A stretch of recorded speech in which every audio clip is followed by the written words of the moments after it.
জাতিসংঘ সাধারণ পরিষদের সভাপতি নির্বাচিত হলেন পররাষ্ট্রমন্ত্রী খলিলুর রহমান। অভিনন্দন জানিয়েছেন প্রধানমন্ত্রী। রামিসা ধর্ষণ হত্যা মামলায় 2 আসামির বিরুদ্ধে সাক্ষ্য গ্রহণ শেষ, আত্মপক্ষ সমর্থন আজ, দ্রুতই বিচার হবে জানালেন স্বরাষ্ট্রমন্ত্রী। আসছে বাজেটে দরিদ্র প্রান্তিক জনগোষ্ঠীর অগ্রাধিকার থাকবে বললেন অর্থমন্ত্রী। জন আকাঙ্ক্ষার বিপরীতে চলছে দেশ, মন্তব্য জামায়াত আমিরের। এবং হামে সারা দেশে আরও 6 শিশুর মৃত্যু, আক্রান্ত 1300। হামের চেয়েও বেশি দক্ষতার সঙ্গে ডেঙ্গু মোকাবেলা করতে চায় সরকার।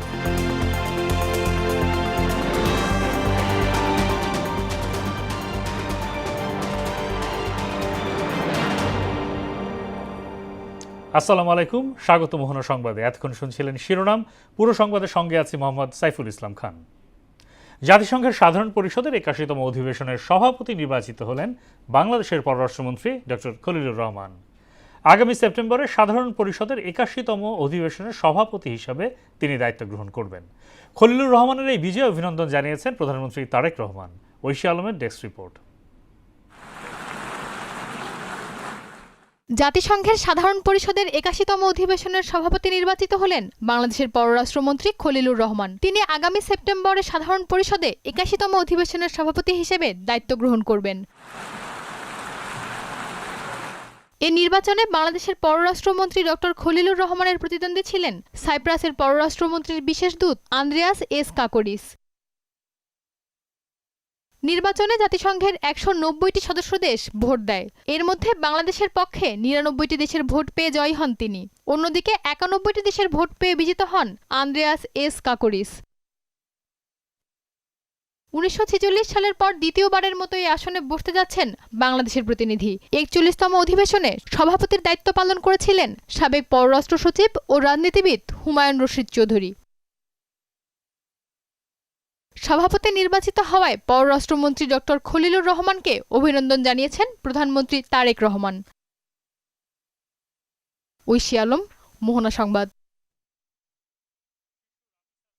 হত্যা মামলায় আসামি সোহেল রানা ও তার স্ত্রী স্বপ্না খাতুনের বিরুদ্ধে সাক্ষ্য গ্রহণ শেষ হয়েছে। মামলার 17 সাক্ষীর মধ্যে 16 জন সাক্ষ্য দিয়েছেন। আজ আসামিদের আত্মপক্ষ সমর্থনের জন্য দিন ধার্য করেছেন আদালত। সন্তানের হত্যাকারীদের দৃষ্টান্তমূলক শাস্তি দাবি করেছেন রামিসার মা বাবা। আরও জানাচ্ছেন এমদাদুল হক খান। মঙ্গলবার সকালে শিশু রামিসা হত্যা মামলার সাক্ষ্য গ্রহণের দিন হাজির করা হয় আসামি সোহেল রানা ও তার স্ত্রী স্বপ্না খাতুনকে। আদালতে সাক্ষ্য দিতে আসেন রামিসার বাবা মা, বোন ও চাচা চাচি সহ 16 জন। রামিসার বাবার জবানবন্দির মধ্য দিয়ে শুরু হয় সাক্ষ্য গ্রহণ। এই হত্যাকাণ্ডের লোমহর্ষক ঘটনার বর্ণনা দেন রামিসার বাবা মা। উঠে আসে অভিযুক্ত সোহেলের নৃশংসতার চিত্র। মোট 16 জন সাক্ষীর সাক্ষ্য গ্রহণের জন্য উপস্থাপন করলে মাননীয় ট্রাইব্যুনাল যথাযথভাবে উক্ত 16 জন সাক্ষীর সাক্ষ্য অর্থাৎ জবানবন্দি ও জেরা লিপিবদ্ধ করেন উন্মুক্ত ট্রাইব্যুনালে। মাত্র একজন সাক্ষীর সাক্ষ্য রাইসা আক্তার অর্থাৎ ডিসিস্ট রামিসা আক্তারের বড় বোন, যেহেতু তিনিও শিশু ছিলেন, তার ক্ষেত্রে আমরা মাননীয় ট্রাইব্যুনালের আদেশ মোতাবেক ট্রায়াল ইন ক্যামেরা বা সহজে যেটা বলা হয় যে ক্যামেরা ট্রায়ালে অনুষ্ঠিত হয়েছে বলে আমরা অংশগ্রহণ করেছি। আসামি পক্ষে রাষ্ট্রনিযুক্ত আইনজীবীরা বলছেন রামিসাকে ধর্ষণ ও হত্যার প্রত্যক্ষদর্শী কেউ জবানবন্দি দেয়নি। আসামি পক্ষে যেন বিচারটা স্বচ্ছ হয়, নিরপেক্ষ হয়, দেশ এবং দেশের বাইরে যেন এই বিচার প্রক্রিয়া প্রশ্নের সম্মুখীন না হয়, সেজন্য আমি আসামি পক্ষে চেষ্টা করেছি যেন বিচারটা আসামি পক্ষে মামলা পরিচালনা করেছি এবং চেষ্টা করেছি বিচারটা যেন প্রশ্নের সম্মুখীন না হয়, ত্রুটিমুক্ত হয়। আগামীকাল আত্মপক্ষ সমর্থনে যুক্তি উপস্থাপন করবে আসামি পক্ষ। আগামীকালকে এই মামলার 342 বা আসামির আত্মপক্ষ সমর্থনের জন্য দিন ধার্য আছে। এদিকে পুলিশ হেফাজতে থাকা অবস্থায় আসামির কথা বলা এবং তা প্রচার না করার নির্দেশনা দিয়েছে আদালত। ঢাকা মহানগর শিশু সহিংসতা দমন ট্রাইব্যুনালের বিচারক মাসরুর সালেকিনের আদালত এই আদেশ দেন। এমদাদুল হক খান, মোহনা সংবাদ, ঢাকা। রামিসা হত্যাকাণ্ডের বিচার কাজ দ্রুত শেষ হবে বলে জানিয়েছেন স্বরাষ্ট্রমন্ত্রী সালাউদ্দিন আহমেদ। মঙ্গলবার দুপুরে সচিবালয়ে সমসাময়িক বিষয়ে ব্রিফিংয়ে একথা বলেন তিনি। বর্তমান সরকার সীমান্তে অবৈধভাবে পুশ ইন পুশব্যাকের বিপক্ষে বলে জানান মন্ত্রী। মফিউর রহমানের রিপোর্ট।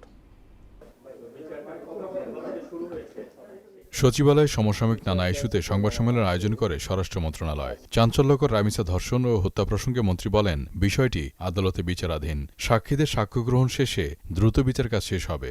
সবার প্রত্যাশা যে একটু সংক্ষিপ্ত সময়ের মধ্যে বিচার কার্যটা শেষ হোক, আমরা সেটা করার ব্যবস্থা করছি। আশা করছি সংক্ষিপ্ত সময়ের মধ্যে বিচার কার্যটা শেষ হবে।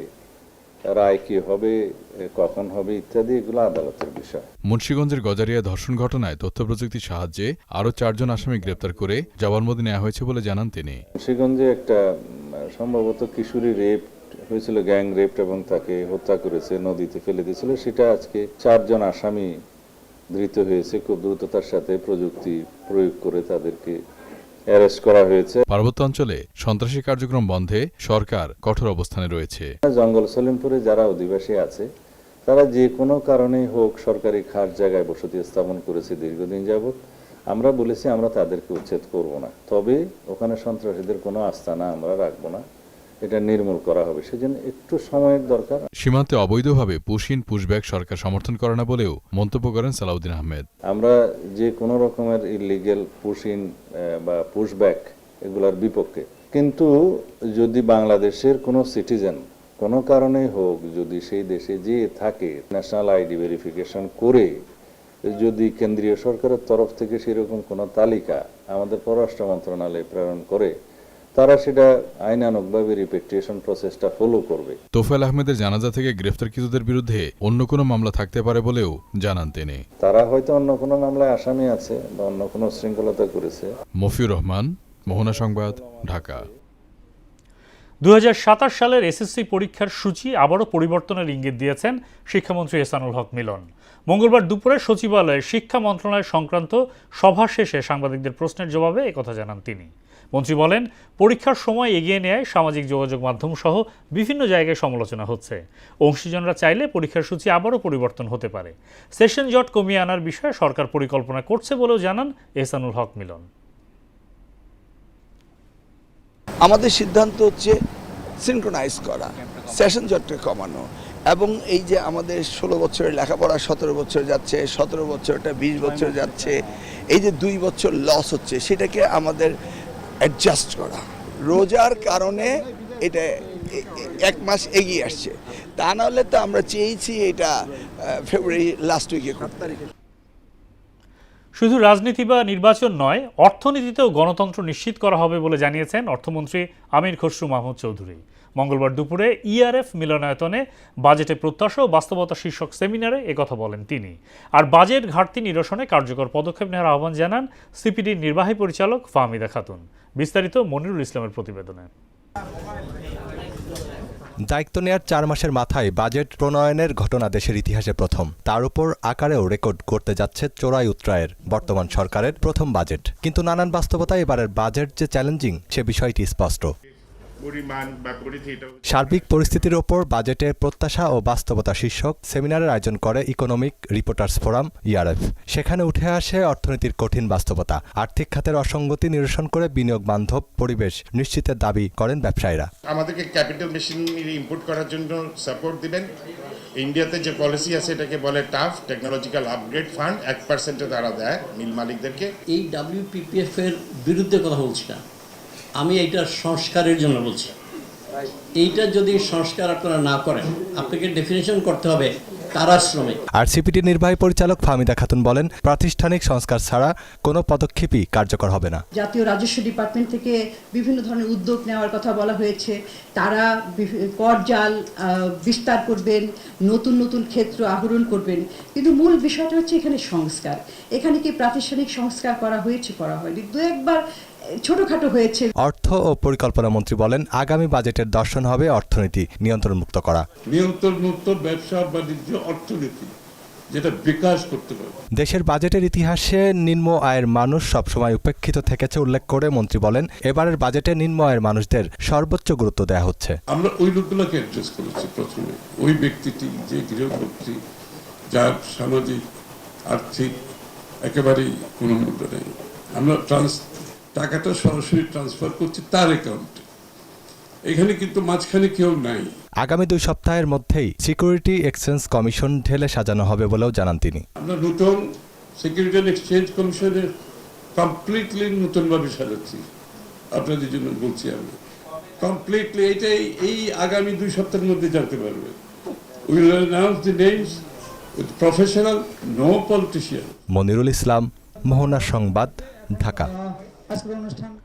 দেশ ভালো নেই, সবকিছু জনগণের প্রত্যাশার বিপরীতে চলছে বলে মন্তব্য করেছেন জামায়াত ইসলামের আমির ও বিরোধী দলীয় নেতা ডক্টর শফিকুর রহমান।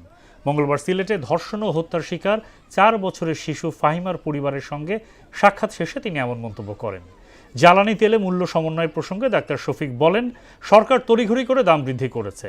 এর ফলে সাধারণ মানুষের উপর সরাসরি করের বোঝা বাড়বে, যা জনজীবনকে বিপর্যস্ত করে তুলবে।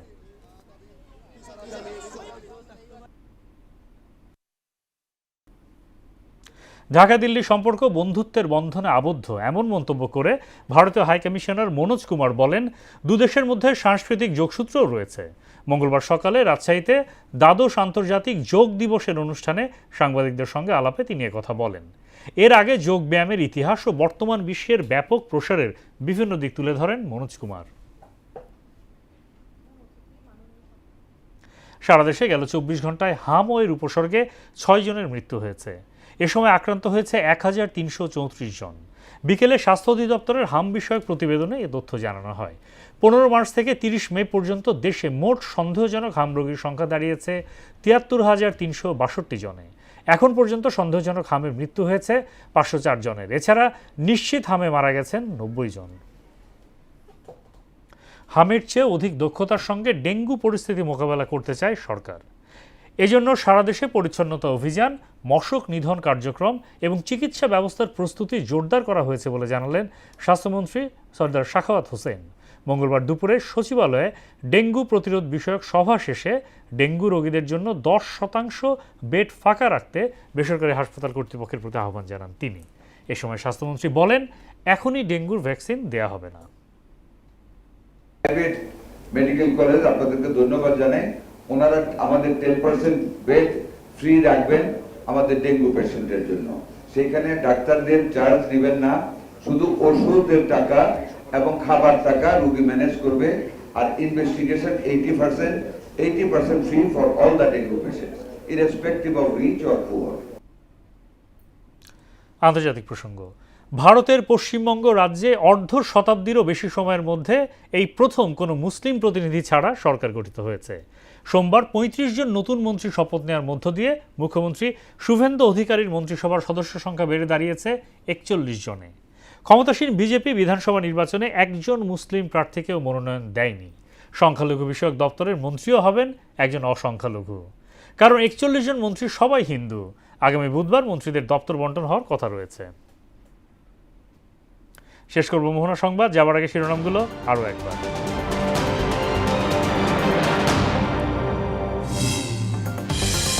জাতিসংঘ সাধারণ পরিষদের সভাপতি নির্বাচিত হলেন পররাষ্ট্রমন্ত্রী খলিলুর রহমান।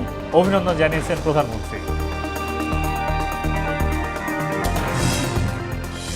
রামিসা ধর্ষণ হত্যা মামলায় 2 আসামির বিরুদ্ধে সাক্ষ্য গ্রহণ শেষ। আত্মপক্ষ সমর্থন আজ, দ্রুতই বিচার হবে জানালেন স্বরাষ্ট্রমন্ত্রী।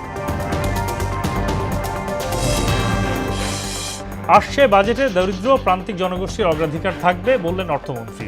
জন আকাঙ্ক্ষার বিপরীতে চলছে দেশ, মন্তব্য জামায়াত আমিরের। এবং হামে সারা দেশে আরও 6 শিশুর মৃত্যু, আক্রান্ত 1300।